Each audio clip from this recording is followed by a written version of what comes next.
Hello everyone, welcome back to educational sir. तो हमने पिछले वीडियो में डिफरेंशियल इक्वेशंस को देखा था, जिसके टॉप 3 क्वेश्चंस को डिस्कस किया था। इस वीडियो में हम उसके आगे के टॉप 3 क्वेश्चंस को डिस्कस करेंगे, जो कि एग्जाम ओरिएंटेड रहेगा, जो कि कम्प्लीमेंट्री फंक्शंस का है। तो चलिए बिना टाइम वेस्ट की वीडियो को स्टार्ट करते हैं। तो ये रहा हमारा पहला क्वेश्चन, या फिर इसे नेक्स्ट से स्टार्ट कर रहे थे। क्वेश्चन नंबर 4 हो सकता है। पिछले बार में हमने क्वेश्चन नंबर 3 तक डिस्कस किया था। तो क्वेश्चन दिया हुआ है D square Y upon D X square plus nu square Y is equal to 0। ये क्या इक्वेशन 1 है। तो let D Y D X is capital D. Then equation 1 with tank form, किस फॉर्म लिख सकते हैं? D Y D X form में लिख सकते हैं। तो इस तरह से वाई बाहर, यहाँ nu square Y is equal to 0। तो हमने क्या किया, डी वाई डी एक्स को कैपिटल डी एज्यूम किया था। यहाँ तो कैपिटल डी लिख देंगे, तो कैपिटल डी। तो डी स्क्वायर वाई हो जाएगा, यहाँ न्यू स्क्वायर वाई कॉमन लेंगे तो D square plus nu square होगा। यहाँ पे क्या, y को 0 नहीं लग सकते हैं, इसीलिए D square plus nu square क्या हो जाएगा, 0 हो जाएगा। यहाँ पे देखिए हमने डी स्क्वायर माइनस न्यू आई स्क्वायर लिखा है। क्यों? क्योंकि आई स्क्वायर की वैल्यू क्या होता है, -1। यदि हम यहाँ आई स्क्वायर लिखते तो क्या होगा, डी स्क्वायर, यहाँ क्या माइनस है, आई स्क्वायर वैल्यू क्या है, -1 ऑलरेडी है, यहाँ क्या है न्यू स्क्वायर। तो मैथ माइनस तो प्लस हो जाएगा। तो हमने इस तरह से लिखा, तभी कोई परेशानी नहीं होनी चाहिए। ऐसा लिखने का कारण क्या था हमारा, क्योंकि फैक्टराइज नहीं हो रहा था इस फॉर्म में। तो इस फैक्टराइज हो जाएगा डी माइनस न्यू आई, या यहाँ डी प्लस न्यू आई हो जाएगा। क्यों? ए स्क्वायर माइनस बी स्क्वायर का फॉर्मूला होता है ए प्लस बी, ए माइनस बी। ये क्या 0 के बराबर हो गया, तो डी की वैल्यू क्या आ जाएगा, प्लस माइनस न्यू आई आ जाएगा। क्या 0 प्लस माइनस न्यू आ जाएगा इस तरह से। तो हमने क्या पिछले क्लास में देखा था, इंट्रो जब मैंने दिया था आपको कॉम्प्लीमेंट्री फंक्शन का, तो उसमें मैंने 4 केसेस बताए थे, जिनमें से ये तीसरा केस है कॉम्प्लीमेंट्री फंक्शन का, कि e to the power alpha x c1 cos beta x plus c2 sin beta x. Alpha क्या है, ये 0 हो गया, बीटा क्या हो गया, न्यू हो गया है कंपेयरिंग करने पर। बस कुछ नहीं करना है, जहाँ है वहाँ 0 पुट कर देना, जहाँ बीटा है वहाँ क्या न्यू पुट कर देना है।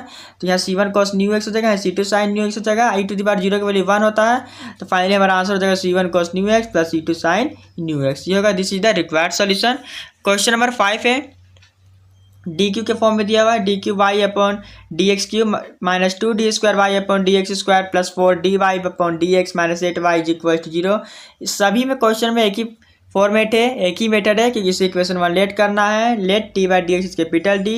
इक्वेशन 1 को इस फॉर्म में लिखना है, डी वाई डी एक्स के फॉर्म में, जहाँ जहाँ डी वाई डी एक्स लिखे वहाँ कैपिटल डी पुट करना है। वाई पे कॉमन लेना है, वाई का वैल्यू 0 नहीं हो सकता है, इसीलिए D Q minus 2 D square plus 4 D minus 8 0 हो जाएगा। फिर हमने यहाँ क्या किया है, वही फैक्टराइज करना है। इससे फैक्टराइज कैसे किया, डी स्क्वायर कॉमन लिए हैं तो डी माइनस 2, यहाँ प्लस 4 कॉमन लिए हैं तो D minus 2 is equal to 0।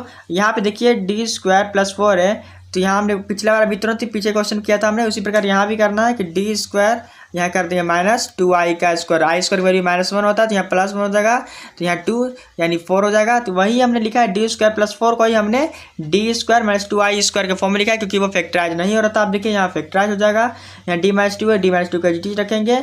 A square minus B square क्या होता है, ए प्लस बी, ए माइनस बी। बस हो गया कॉम्प्लीमेंट्री फंक्शंस का, तो आपको मालूम ही है। Complementary function c1 e to the power 2x plus c2 cos 2x plus c3 sin 2x हो गया है। कैसे हुआ क्वेश्चन के, अभी देखिए ऊपर मैंने बताया था, ये जो फॉर्म है, ये इस फॉर्म के according e to the power alpha x c1 cos beta x plus c2 sin beta X हमने 0 प्लस माइनस 2i के फॉर्म में उसे लेट करके बना लिया है। चलिए क्वेश्चन नंबर 6, या फिर बोले इस क्वेश्चन का लास्ट क्वेश्चन, इस वीडियो का लास्ट क्वेश्चन, यानी टॉप 3 क्वेश्चन में से ये लास्ट है, कि डी की पावर 4 यहाँ दिया हुआ है, डी की पावर यहाँ 4 दिया हुआ है, डी की power 4y upon D X power 4 minus 32 D square Y upon D X square plus 256 Y is equal to 0। इसे भी इक्वेशन 1 लेट करना है, जहाँ जहाँ यहाँ क्या, फिर D Y D X form लिख देना है। तो D Y D X form लिख देंगे, तो यहाँ इस तरह से हो जाएगा। फिर क्या, डी वाई डी को कैपिटल डी एज्यूम करना है, तो कैपिटल डी लिख देंगे, डी के power 4 Y minus 32 D square Y plus 256 Y is equal to 0 हो जाएगा। फिर वाई कॉमन लेंगे, वाई 0 हो नहीं सकता, इसलिए डी के power 4 minus 32 D square plus 256 0 हो जाएगा। यहाँ पे देखिए डी के पावर 4 को हमने डी स्क्वायर का होल स्क्वायर लिख दिया है। क्यों? क्योंकि यहाँ पे ये देखिए फैक्टराइज नहीं हो रहा था। अब देखिए डी स्क्वायर को हमने लेट कर लिया टी, तो यहाँ हो जाएगा टी स्क्वायर माइनस 32 प्लस 256। अब देखिए यहाँ टी का वैल्यू क्या आ जाएगा, टी का वैल्यू निकालने के लिए टी का वैल्यू क्या था, डी स्क्वायर, तो हमने टी की जगह डायरेक्ट यहाँ डी स्क्वायर लिख दिया। और ये जो इक्वेशन अपने क्लास 10 तक पढ़ा था, minus B plus minus under root B square minus 4ac/2 है। तो फॉर्मूला के अकॉर्डिंग माइनस है, माइनस प्लस से बी क्या वैल्यू क्या था, ए देखिए बाहर इसका कोफिशिएंट हो गया, बी इसका कोफिशिएंट हो गया, सी वैल्यू है, यानी एक क्या है 1 है, बी क्या है 32 है, सी क्या है 256। तो वैल्यू वही सारा पुट कर देना है। बी की जगह पे -32 बी स्क्वायर यानी 32 का स्क्वायर। 4 तो फॉर्मूला में है, ए का वैल्यू 1, सी का वैल्यू 250 और नीचे ए का वैल्यू 1 है। बस ये माइनस माइनस प्लस 32 हो जाएगा। 32 का स्क्वायर होगा 1024, इसके मल्टीप्लाई करने पर 1024 तो ये 0 हो जाएगा। देन तो 2 को यहाँ 16 यानी डी स्क्वायर की वैल्यू आएगा +-16 और डी की वैल्यू आ जाएगा +-4। तो फिर क्या कॉम्प्लीमेंट्री फंक्शन निकालने का मतलब आपको पता ही है, c1 e⁴x plus c2 e⁻⁴x ये होगा। This is the required solution. तो आपने यदि ये जो वीडियो है आपको तभी समझ में आएगा जब आप कोफिशिएंट कॉम्प्लीमेंट्री फंक्शन जो है इसका इंट्रो देखे होंगे तभी। तो मैंने आई बटन पे लिंक दे दिया है और डिस्क्रिप्शन में भी लिंक दे दिया, आप प्लेलिस्ट से चेकआउट कर सकते हैं पूरा सेकेंड ऑर्डर डिफरेंशियल इक्वेशन और फर्स्ट ऑर्डर डिफरेंशियल इक्वेशन दोनों।